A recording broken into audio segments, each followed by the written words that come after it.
Council. Appreciate this opportunity to speak with you this evening.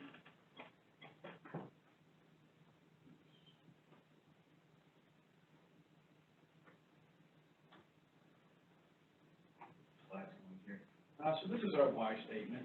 The Public Works Department is what's traditionally considered to be a full-service Public Works Department, meaning we cover several bases. Those bases include water production, as well as water delivery to residents, potable water. We're also a blended water city. That means that we receive surface water from the city of Houston.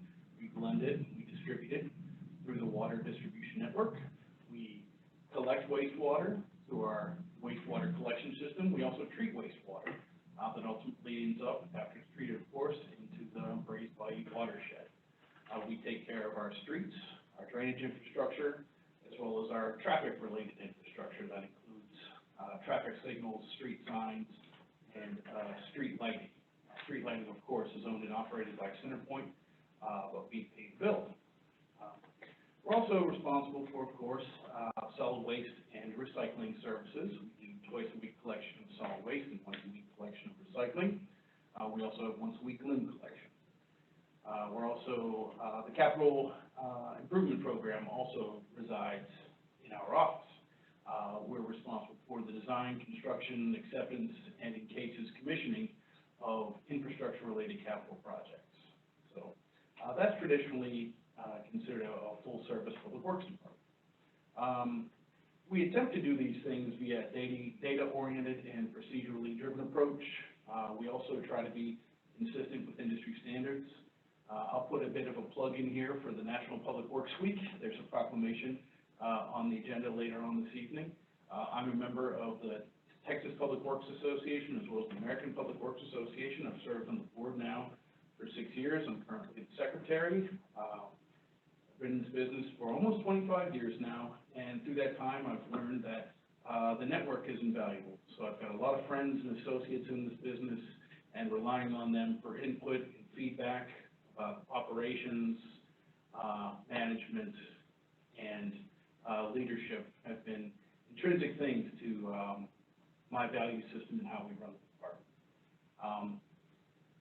All these services associated with the delivery of those assignments and responsibilities are completed by 37 proud ladies and gentlemen Public Works professionals. And they are full-time equivalents.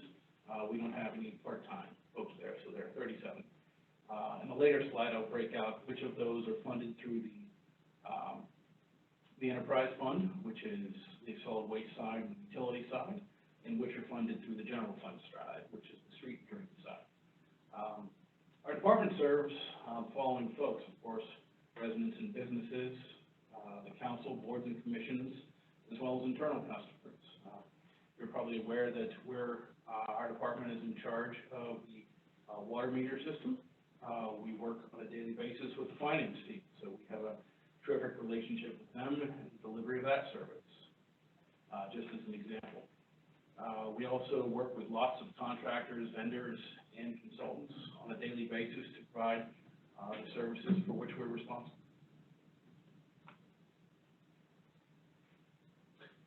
This is a really rudimentary breakdown of the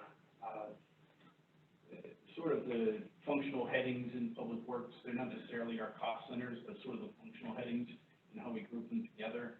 Water and wastewater are considered to be a team. They work together. There's a lot of overlap in personnel and equipment, things like that. They're funded out of the enterprise fund, of course. The streets, drainage, and traffic team, they're funded out of the general fund. Capital projects, of course, works with the capital budget and bond funding and such things to deliver those services, as well as our Metro Fund. Solid waste and recycling, of course, is on the enterprise fund side of things. So this is a little bit more detail.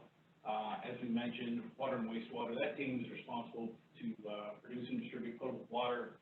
We collect and treat wastewater, and all of this, of course, is regulated by the Texas Commission of Environmental Quality. The TCEQ We receive approximately 5 surprise inspections annually, as well as a monthly inspection of our wells and wastewater treatment facilities. Our last 2 surprise inspections, we received naturally a passing grade, thankfully, but also not a single thing was found to be wrong. So a clean report, and kudos to the water and wastewater team for that. It's pretty impressive in our line of work. Inevitably, something can always be found to be wrong, but they've been working diligently at it. Street drainage and traffic, naturally, they operate and maintain the street network and its drainage and traffic systems. So we tend to look at our street network as having those 2 adjacent systems with it, streets as well as traffic. One of the exciting things we have coming up in 2022, and we've talked to the council, not necessarily in the recent past, but in the past about, was a grant from the Houston-Galveston Area Council for traffic funding that'll help us improve the traffic signal network. It won't necessarily replace all the traffic signals in the community, but it'll replace the computer systems that enable those traffic signals to communicate. So what we're hoping for is a more effective flow of traffic throughout the community. So we believe that injection of technology will be very helpful. And again, that funding in these grants can be frustrating. They take a long time to come to fruition, but ultimately in 2022, that funding will be ready to go for us to do that work. Capital projects, we're all very familiar with capital projects. Our team manages the design, construction, and commissioning for infrastructure projects, water, wastewater, streets, drainage, things like that. One of the important things we manage, and I really love this organization for this, is that there's a public engagement component to each one of our projects, whereby we have public meetings, get the neighbors together, and talk through the projects, talk through what the impacts of those projects are going to be. So I think that's the way to do it. Engage folks, get them interested in the project, get their input, take that input, and go. Solid waste and recycling, like we talked about, provide solid waste removal twice a week, recycling weekly, and vegetative waste removal once per week. Here's our org chart. You can see it's really broken into 6 functional groups below myself, and of course Assistant Director Richard Mencia, who's in the audience with me tonight. Okay. So from left to right on your screen, the streets and drainage team consists of a team of 5. The administrative team, including myself and Richard, there's a team of 4 there. The CIP division is a team of 2. We have a project manager as well as a construction superintendent, which essentially functions as a construction inspector for us. We have our wastewater treatment and water production group, headed by Mark Lingino. Here's something interesting you may not know about our operators that we have at the city. We require them to have dual licenses, meaning they're required to be licensed on both the water side, water production side, as well as the wastewater treatment side. Most cities you'll find you have specialists who are proficient in one aspect or the other. We require both. So it does take a good bit of experience and knowledge, as well as the ability to pass the certifications from the TCQ. All of those 4 gentlemen are certified. They're required to have at least C licenses on both sides. We do require that. Distribution and collection, this is the team that takes care of the water and wastewater lines that are out in the community. Alex Davis heads that group. And the solid waste team, of course, headed by Mike Neal, the solid waste superintendent. So, as you can see there at the top and in the right-hand corner, we have 9, sorry about that, 9 team members are funded through the general fund, and the remaining 26 through the enterprise fund. Those that are funded through the general fund are the streets and drainage team, as well as the administrative team, and Richard and myself. Next slide, please. Here's an overview of our budget. We have 2 slides like this because Public Works is funded partially with general fund funding and partially with enterprise fund funding. So you'll see some trends there, if I can point some things out. Third line down, professional services. This includes the city engineer contract, as well as a little bit of money for other consultants. Generally, we'll have some folks come in and do some traffic work for us. That's professional services. Contractual services, similar to what Carl said. Cell phones isn't a big expense for us there. Let me pull up my notes on this so I don't miss anything.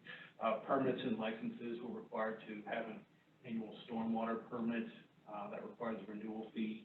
That comes out of there, as well as our education program for folks on the general fund side of the ledger. Materials and supplies, the lion's share of this is electricity for our street lights, traffic signals, things like that. You'll also have money for new traffic signs that comes out of there. So, next slide, please. Enterprise side of the ledger is on this slide. You can see that this is there's a good bit more money here, naturally, because that's the lion's share of our budget comes from the enterprise fund side of things. Salaries, benefits, professional services. In this case, oh, darn it. Sorry about that. That includes, the big one there is trash hauls, comes out of professional services.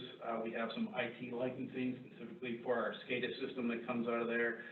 We also have a contract with an operations consultant that comes in to help us make sure that we're running our water and water wells, as well as our wastewater treatment plant as effectively as we should be. That contract's about $40,000 annually, so it's not a huge contract necessarily.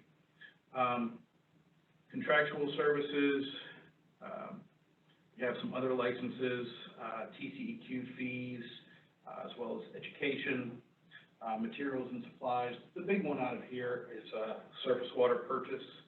That's where that comes from. We also do chemicals for water production and wastewater treatments, as well as our garbage bags that are funded through that line item.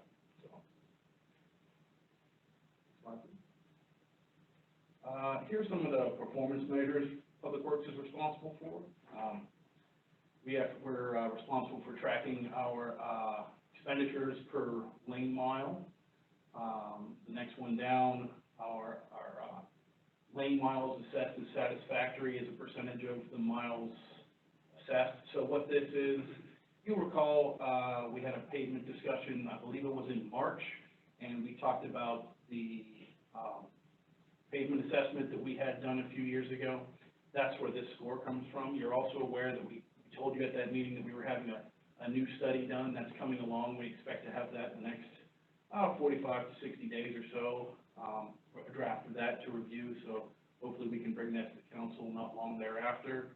Discuss that, of course.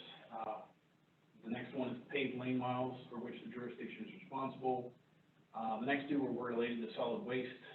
We have our expenditures for refuse collection, disposal, per account, which is per household. And then we have our waste diversion. And that, of course, is how much of the total solid waste collected is diverted from the landfill and is recycled. So those are our performance indicators. A couple of management projects we're considering at this point. One of a council member brought to our attention, asked us to look into what it would take to implement a 25-mile-per-hour speed limit along with certain residential streets throughout the community. We've been putting that together, what that would take, so that could potentially be a management project should the council elect to move forward with something like that. Our GIS program, that's something that stands for Graphical Information Systems.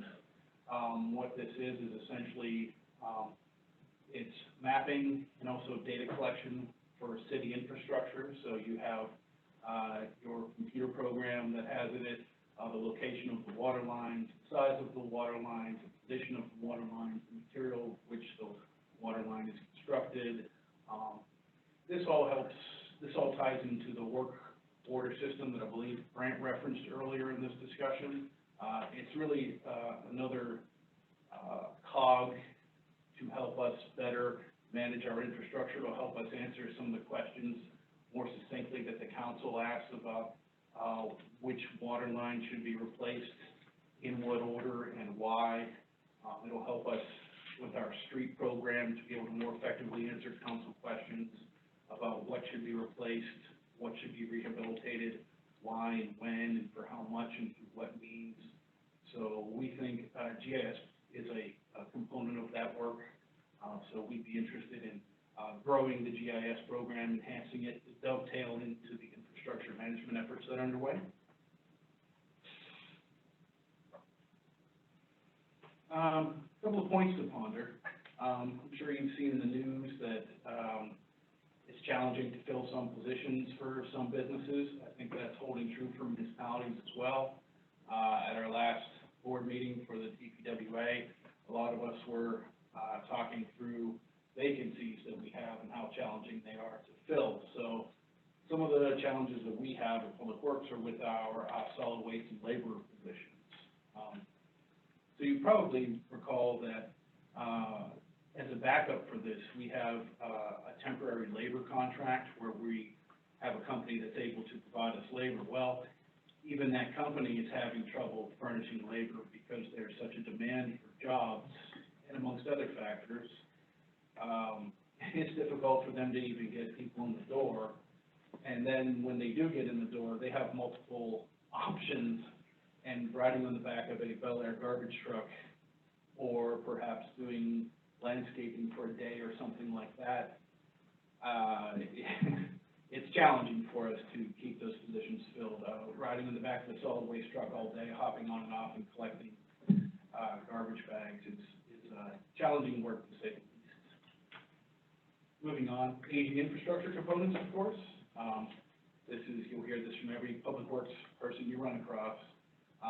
One of the things that's really crept up on us here in the last probably 2 years are water line valves. You may recall, we've had a couple. I'll give you an example. You probably recall the large water line that broke last summer along 610. One of the challenges we had was isolating that leak. What isolating means is turning the valve off on one side of the leak and then on the other side of the leak. What that does is turns the water off, and when the water's off and not at high pressure, you can make a repair. Well, when we got on those valves and turned them, one broke while turning it, and the other was already broken. So this is indicative of what you have around the community in a lot of areas. It's just a function of age. This infrastructure deteriorates over time. Further, I'll be completely transparent and say we haven't done a wonderful job of maintaining those. The program is called exercising valves. You're supposed to open and close them at least once a year. So I can't find record that that's really been done. Manholes are also something that need to be looked at. You'll probably see a budget enhancement for a manhole rehabilitation program coming up. A lot of the manholes in the community are made of brick. Brick tends to fail specifically on the sanitary sewer side because of off-gassing from the waste. Fortunately, the solution is relatively easy. It's a spray-in liner that becomes almost a porcelain type of finish to it. Bar screen mechanicals, those are things the wastewater treatment plant. You'll recall that during the discussions about the grant for the wastewater treatment plant, of which we're still waiting for results, we mentioned that there's still some aging infrastructure that needs to be addressed there. This is one that's gotten particularly bad of late. And also something we're looking forward to discussing with the council is once we get that street pavement condition analysis done, bringing back to the council, sharing those results, and talking through a street reconstruction very quickly. So those are just a few of the things we have on the horizon. Next slide. That's all. I'd be happy to answer questions you might have. Very good. Questions or feedback?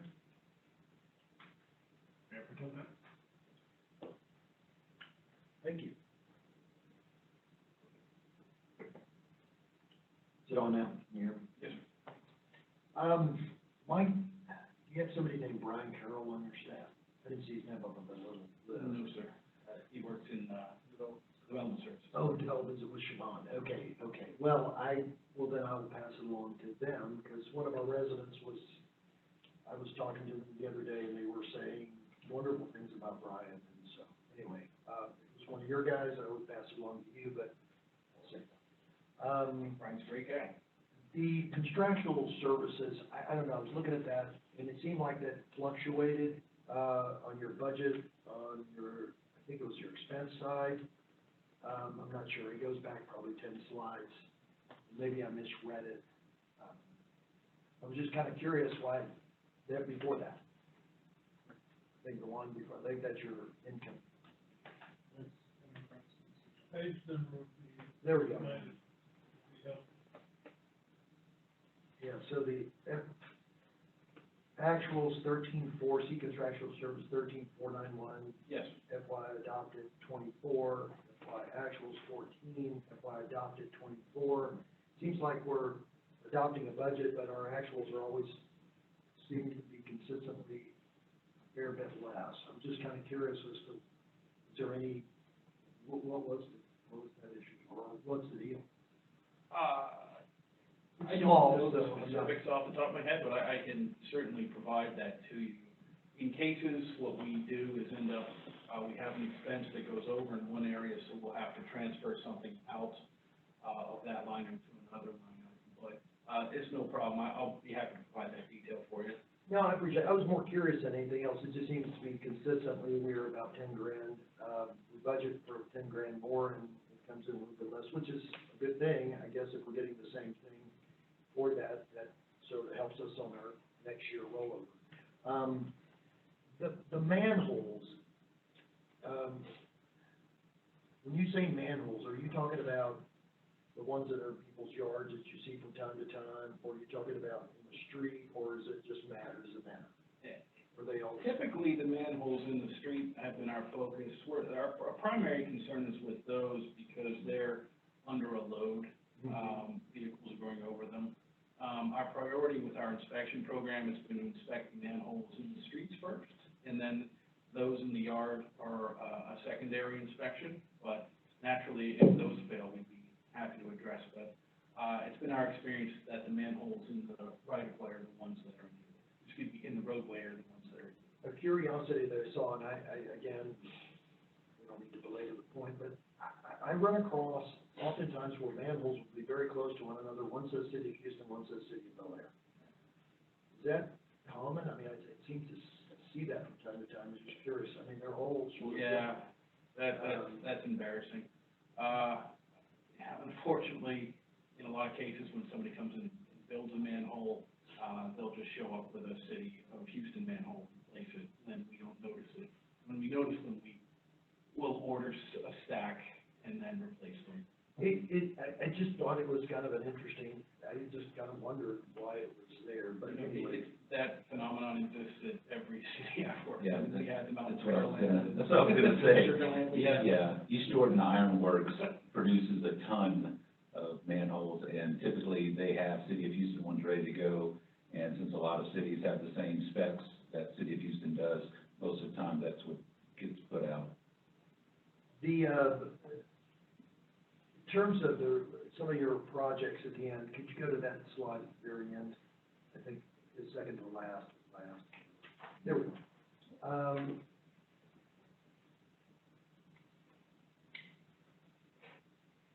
Yeah, we were there, and then we rolled. There you go. Thank you. Street reconstruction criteria. I know that over the last year or two, we've been kind of kicking this can around as far as, one, what are the factors with regard to future street projects? Two, how do we weight them? I know that we went through an exercise with this council probably a year or so ago, maybe a little bit more than that, and we kind of started getting into the notion of, do we look at the houses, whether they're flooding, we look at street flooding, we look at the damage component of the houses, just exactly what do we do, and the condition of the street, of course, always an issue. So, is that what you're talking about there? Is that the same? Yes, sir. effort? We're gonna regroup and, I think I've learned some lessons in how to present this information better, and I hope next run through, it'll be an easier exercise for the council to have all the information front, and then you guys deliberate, help us get to the point where we have a policy that works for everybody, so. And Mike, Brett and I have yeah, oh God. taken this Yeah. around for months. But just to make sure everyone's on the same page, you mentioned earlier providing, that report information. That report information is going to give us the street segment ratings, which is basically a measure of the rideability, the cracking, rutting, all of those sorts of things, and allow, the city to prioritize the maintenance as well as reconstruction. But when you start talking about the overarching reconstruction criteria, we'll present you the raw data, and then when it comes to policy decisions like, whether to include, structural flooding or some other factors, that's certainly something that we want to discuss, but, we'll be providing you all the raw, data, probably shown in map form or table form, but, in terms of which street segments are the best and worst in the city. The other thing I wanted to just say, I know that some of our trucks with regard to picking up the limbs, and then particularly there was somewhat of a delay. Some people got out there in February, the last 2 weeks, and got a lot of their stuff cut down, put it on their curb, and then other people started delaying in March and April. I was still seeing a significant amount of it, just walking around the city. And I know that it was kind of a bad time for some of our equipment to kind of go down, but I do appreciate it. I think some residents appreciated you guys just sending the guys out with trucks and big trailers and just doing what they could. I think that effort made a difference. Thank you. Yeah, that was unfortunate timing to have, equipment failures. We have 2 limb trucks, one is the primary, one is reserve. Unfortunately, both went to the shop, had to go to the shop, I should say. They weren't sent there, they both broke down. And they weren't issues related to traditional maintenance that you would associate with a pre-trip inspection. So, it wasn't something minor, they were significant issues. One was associated with the boom mechanism, the extension, and the other was, with the swivel mechanism of the boom. So, those are just bad luck and awful timing, of course, as you mentioned. Those are my questions and comments. Thank you. Who's next? Councilmember Pike. I know there's been discussion, off and on about possibly doing recycling of green, waste. And I didn't know if that was still in discussion, or, if there had been any, perhaps working with other groups, with our environmental commission group, to identify. I know the contractor that does my particular street, takes all of the grass cuttings and stuff away, and they use Living Earth, where they take all of their things. But I didn't know if recycling could possibly be an option for us. I know simply collecting it is another task, and if there could be any further exploration of that as a project. In brief, the ESB board, looked into it. Staff, of course, worked with them. We looked into a variety of scenarios, but we weren't able to put anything together that was cost neutral, and that was the goal at the time. We'd be happy to, explore that further. Perhaps that'd be a candidate for a management project. Yeah, it's been looked at, I'd say fairly extensively, but we'd be happy to provide you what we believe it would take with our current staffing levels, current equipment levels, to provide a certain service level.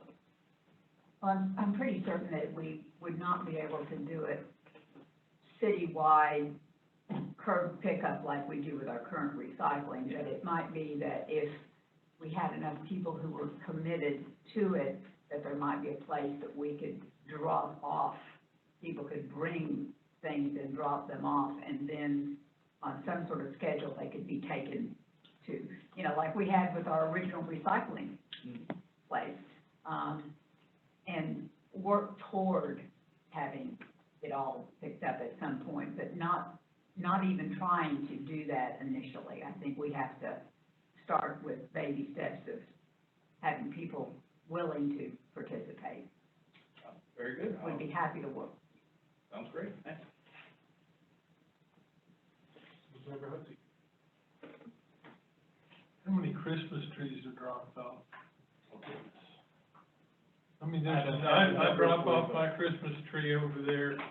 Hundreds and hundreds. Yes, so Yeah. I think that may be an indicator of people being willing to drop off some green items, and it could be a low-cost test.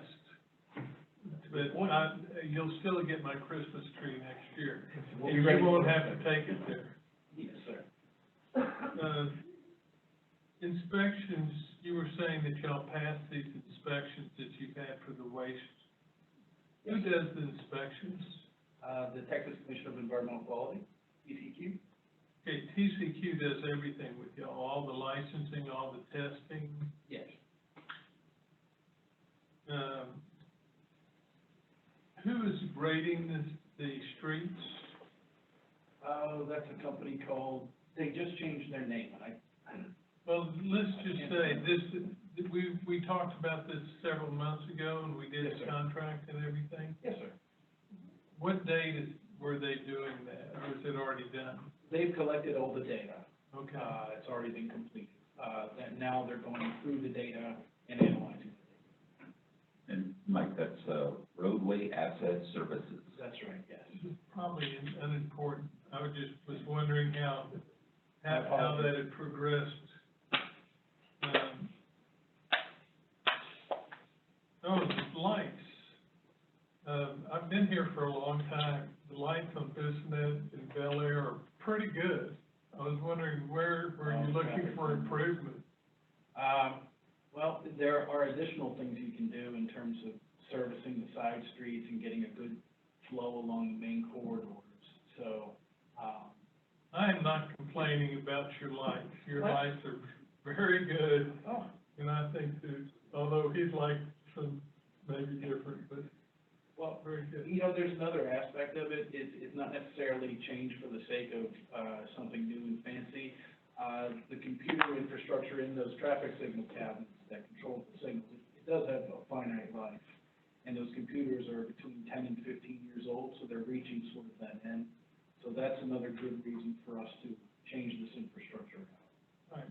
Well, your timing, I go through I go from the southwest corner to the northeast corner every day, twice.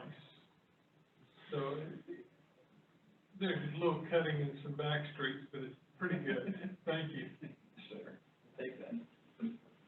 Brand beat me to it, but if it helps, it triggered in my mind that in our packet tonight, the minutes of March 15th reflect the presentation you gave along with Scott Gordon from Roadway Asset Services, so there's more detail provided a couple months ago from those interests. Councilman Verona.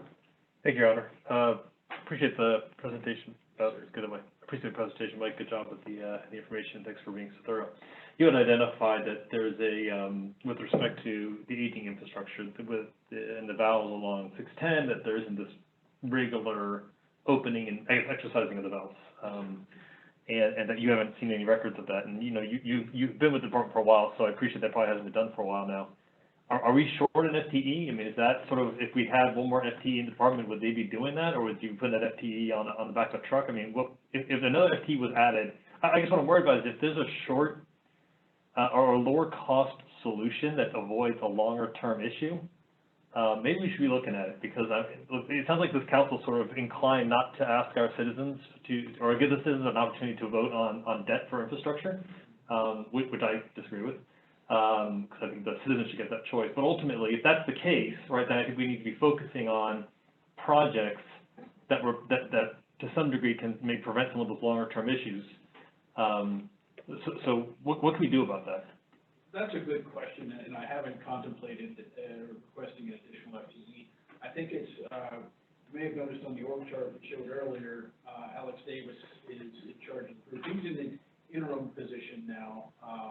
The gentleman, Jason Mahan, was there for about 3 years, and now Alex is in that position. So I think we have an opportunity with this leadership change there to implement some of these things that were going on. So I won't go as far to say as that we require a position to take care of this. I think it's a lot of it's about just getting better and more effective and efficient in what we do, and dotting those I's and crossing those T's. I will certainly look at it very hard, and if that's the recommendation, you'll see it through the budget process, but I won't commit to an additional amount now. And I appreciate that. I think it's more along the lines of, you know, I think it sounds like we should anticipate that we need to be looking for those types of projects. I use that only as an example. There are things we can, and inherently, look, set aside whether we do bond programs or not. I mean, inherently, if there are ways to sort of find low-hanging fruit for purposes of avoiding long-term, you know, big expenses down the road, you know, from a capital improvement perspective, you know, we should be looking at that, so. Yeah, the theory is better maintenance prolongs the Right. life of the infrastructure. Right, absolutely. And Mike, I think it'd be good for us to point out that, you know, we mentioned the PCI report. Right. That is going to be providing us the van data for the street segments.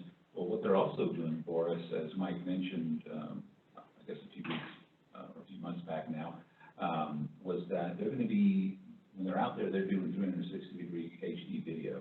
And so what they're able to do with that video is to zoom in and provide GPS locations, as well as, based on our agreed-upon criteria, condition assessments. Right. And so we'll be getting a lot of the so-called low-hanging fruit through that process as well. And so that'll certainly give us a lot to stay busy with, and wouldn't necessarily amount to a capital project, but it would be a maintenance focus that we would have that specific data to know, okay, this stop sign over on whatever street is faded and bent, or it's turned and it's not very visible anymore. Sure. And we'll know to be able to go out and take care of those things. And if we get out there and if it's fine, or if it's already been replaced, then obviously we won't need to, but that's going to give us a good starting point. Yeah, and that's a good point, right? I mean, because there are degrees of difference, right? There's the exercising a valve, right, to avoid an issue 15 years from now. And then there's the other opposite where you're replacing the entire line, and there's all stuff sort of in the middle, right? It's that pavement management program. It's the stuff that, yeah, it does need work, but it doesn't need replacement, and find those small steps. So I'm not really, you know, pointing out anything more specific, but just sort of, you know, trying to identify. You identified that one issue with respect to sort of not doing something that maybe we should be. And so if we can find stuff sort of like that and getting that actually covered, that'd be great. So, thank you. Appreciate it. And Mike, if I may, one other, as it relates to valves, you know, we have not traditionally had the exact locations of all of our valves, and even for those that we do, a lot of times we're unsure as to which lines they control. Sure. And so that is, unfortunately, and it goes back, you know, many years, you know, prior to Mike, prior to me, but, you know, sometimes when there's a leak, you know, it is okay, let's find this valve, let's turn this valve, okay, let's see what there is in between here and there, and we'll end up turning however many valves. And it's, you know, that is the example, going back to the GIS data, something that we certainly want to be able to capture and utilize that data. So the GIS data is going to help with that? Yes. Okay. Oh, yeah. So, look, still going. So as a result, for example, like I know there's the issue on, I may have gotten it wrong then, on Spruce and Tip, right? There was an issue with the line there that was not in place that we thought it was, or there was some disagreement with that. So would it have helped in sort of a situation like that if we had had the data at that point, or no? Well, in that case, I think it was about the quality of the data, right? It showed the line. Right, here versus there. It was another location. That's sort of the master class in GIS, Sure. not only identifying in general where it is, but with a high degree of specificity where it is. The challenge with water lines sometimes is that if you go from or say a sanitary line or a utility line, you figure it'll go straight from one manhole to another, but a lot of times this underground construction, they can get a bow in it. With trenchless technology, they'll drill in the ground, it'll have a curve to it or something like that. It's not as accurate as we'd all like it to be, Sure. Thank you. Appreciate your honor. unfortunately. Mike, one other question, how many, just a ballpark figure, how many valves do you think there are in Bellaire that need to be exercised once a year?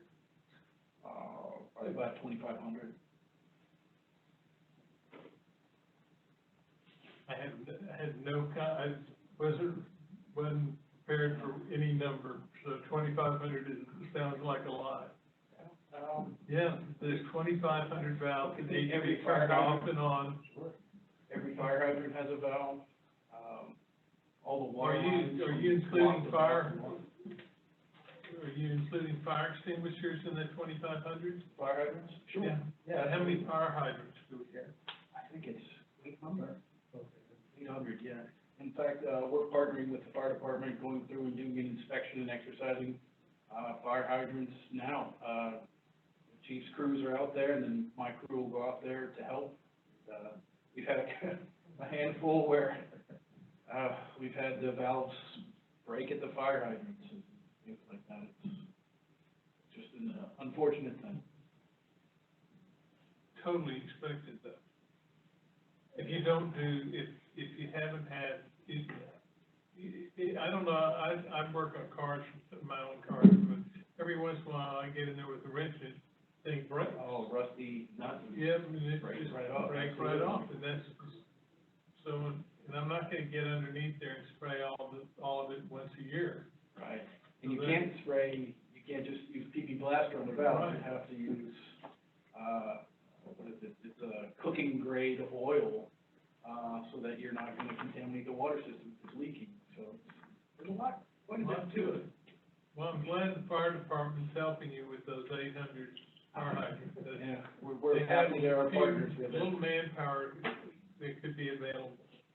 Thank you. Yes, sir. Councilmember Wesley.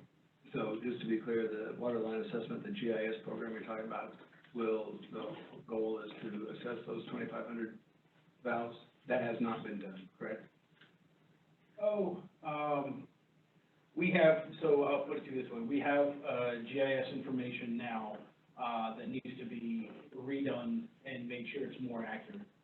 Essentially, we have a map that shows where our valves are, but there are valves that are missing on that map. There are valves that are shown on that map that aren't there. So we have some data, it's just not very good data. Well, I guess the question is, has that been updated within the last year? And what I'm hearing you say is it is not, this is older data. Correct. All right. It has And one not been big updated. piece of data missing is what those valves control. Oh. At another location, that's true, is just one aspect of it. All right, thank you. So a third of your valves are fire hydrants. And you're going through the fire hydrants right now with the fire department. That's correct. So you'll be down to 1,300 or something like that, that you'll be working. 1,300 to 1,500, yes, Right. sir. But again, I think it's important that we put them on that program to where they're annually exercised. But, I stuff think that that's needs to a be done. great idea. How much time does it take to exercise the valve? Just a ballpark figure, if it doesn't break and whatever, but just if you walk up and everything goes fine. 20 minutes to a half an hour. Okay.